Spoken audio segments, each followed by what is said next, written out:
we work with children and young people who've had an experience of crime or abuse, and they're really kind of struggling to move on from that experience. Get Radio Breakfast with Rich Smith.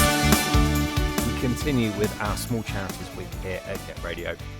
We love this week, giving a platform to the amazing work that all of these wonderful small charities do across the county. This morning, now joined by Chloe Purcell from the CEO of SAFE, supporting young people affected by crime. Chloe, good morning to you. Good morning.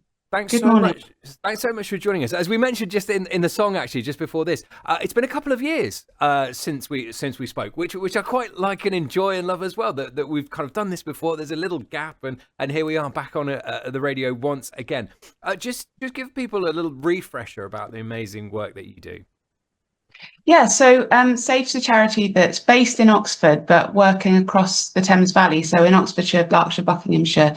And we work with children and young people who've had an experience of crime or abuse, and they're really kind of struggling to move on from that experience. So we offer a range of different services to them, from counselling support through to kind of advocacy and help navigating the criminal justice system. So if they've got to go to court, for example, to give evidence, then we'll kind of give them a lot of information about what that might look like. We may even go to court with them and help them come to terms with what's happened after that process as well.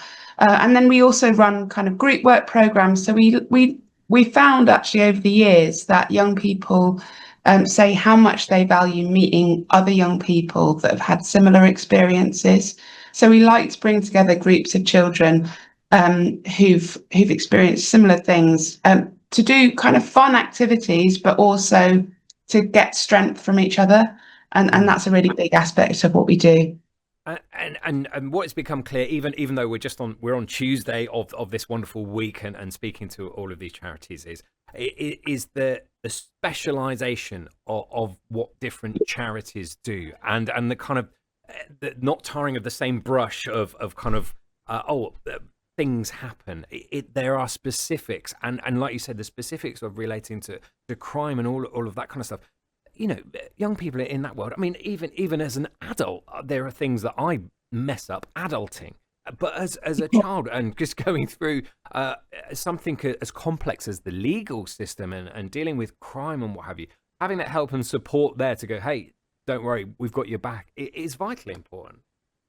Yeah, I think it is, and that's one of the biggest areas that we work in, is that support for young people who've had a lot of whom have had a really difficult experience to start with. So you know, they've come to us because they've had an experience of crime or abuse, and you know, we work with a lot of children who've experienced sexual assault, sexual abuse, and that experience in itself, obviously, it can be deeply traumatic. But we've also found, sadly, that the journey through the criminal justice system itself can also be quite traumatic, because it takes an awful long time. And I'm sure a lot of your listeners will have heard about the delays that are experienced by victims, adult victims.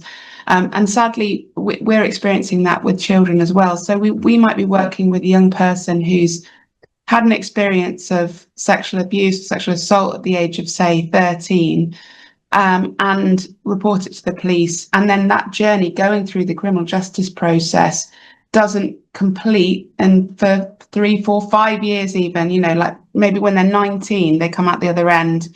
And of course, during that time, there's a lot of stress and anxiety, and we do see some young people really, really struggle with that, and it becomes quite dominating in their lives, and impacts their ability to go to school, their relationships with their friends and family. So our support is there to try and advocate for them to get that to move a little bit quicker. And we're trying to do a bit more broadly advocacy on this issue, so campaigning really to say, come on, we need to have better outcomes for young victims, but also it's that individual approach of helping that individual child to kind of navigate that. Absolutely.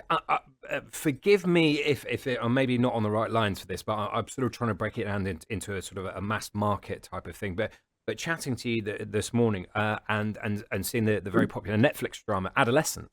It is Yes. where I'm kind of drawn to, and I'm glad you've said yes, because you probably had this conversation with other people and what have you before. But that's certainly something that for the masses anyway has kind of shocked and made people sort of realise and kind of and seemed to be, obviously, in far more detail and what have you, seemed to be a very real representation of a type of incident that could happen, that could be possible and what have you, that has brought it to the mass market, to kind of go, oh yeah, tons of people watched it and enjoyed it, in inverted commas, you know what I mean by that, and kind of digested exactly what was happening, and kind of there's sort of similarities there. Have you heard this sort of similarity that I've sort of mentioned before to you? It felt like it with you. Oh yeah, I mean, I think that the thing that Adolescence did is it was a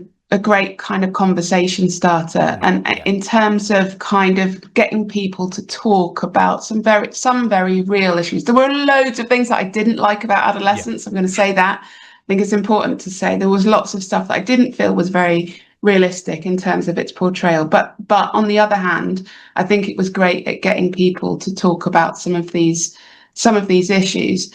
I think for me, it's really, I was a little bit concerned about the way that you saw people respond, saying, we must, control what our children see and control our children's mobile phones and ensure that what they're seeing is appropriate. And yeah, of course, there is an element of, as a parent as well, I want to know vaguely that my child is safe in terms of what they're seeing and hearing online, and that the influences that they have are good ones.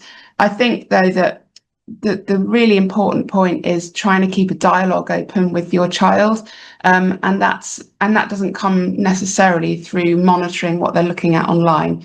I think if you try to keep an open dialogue with your young person so that they feel comfortable to come to you as a parent when they're feeling unsafe or when they've seen something difficult, then that's the kind of best foot forward, really, in terms of being able to talk about these openly and share concerns. I think it's hard for us, my generation, in terms of, we didn't grow up with phones, and so as parents, we're kind of always on the back foot a little bit. But yeah, it's just about keeping talking, I think. No, absolutely. No, thank you for humouring me with my sort of level of kind of comparison and what have you. That in terms of what the future kind of looks like with Safe and bits and bobs happening and coming up. Where can people see you, find out a little bit more about you with the summer ahead? Yeah, so we've got quite a few things happening, and we're now we're actively looking for volunteers to support in a number of ways with the work that we do. We're also always looking for people to help out with fundraising. We've got places in Oxford Half Marathon, which is on the 12th of October.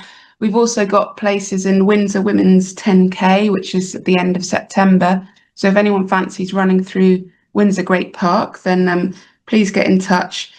So they can find us, all of the information, on our website, which is www.safeproject.org.uk. And there's lots of opportunities to get involved. We're about to launch a new website, but we're not quite there yet. So come and have a look at our old website for now. I love that. Good promotion. Look at the old website and it's going to be better. So come back to that one. That's exactly. Definitely the best way of doing it. Chloe, it's been really great catching up with you again after a couple of years. And yeah, keep fighting the good fight and doing all the amazing work that you do with Safe.